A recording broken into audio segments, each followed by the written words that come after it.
Kif fil-jiem li ġejjin kien mistenni jitħabbar ambaxxatur Amerikan ġdid il-kellu jieħu fidejh l-ambaxxata tal-Istati Uniti f'Malta, issa diversi rapporti qed jindikaw illi l-amministrazzjoni tal-President Donald Trump trid tagħlaq 10 ambaxxati minn madwar id-dinja u ta' Malta hija x'aktarx waħda minnhom. L-Aġenzija rinomata Reuters rapportat illi l-President Amerikan u t-tim tiegħu jridu jnaqsu bin-nofs il-baġit allokat għall-affarijiet barranin. Bil-Partit Nazzjonalista jesprimi l-preokkupazzjoni tiegħu għal din l-aħbar xejn sabiħa. Jekk huwa minnu illi Malta hija fost dawn l-10 ambaxxati li se jgħalqu, din tkun taqqa kbira għall-gvern u r-relazzjonijiet diplomatiċi bejn iż-żewġ pajjiżi. Fost l-ambaxxati l-oħrajn li Trump irid jagħlaq hemm dik tal-Leżoto, l-Eritrea, ir-Repubblika tal-Kongo, il-Gambja u s-South Sudan. Fl-aħħar jiem kien tħabbar illi l-ambaxxatriċi Constance Milstein waslet fit-tmiem l-avventura tagħha f'Malta u kien propju d-deputat tagħha Ken Toko illi assuma l-pożizzjoni tagħha sakemm suppost jinħatar ħaddieħor.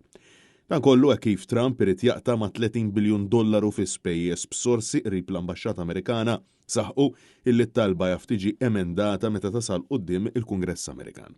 Apparti l-ambaxxati li qed jiġu proposti illi jingħalqu inkluż dik ta' Malta, hemm ukoll konsolati fost oħrajn fil-Korea t'isfel, fil-Kamerun u l-Indonezja.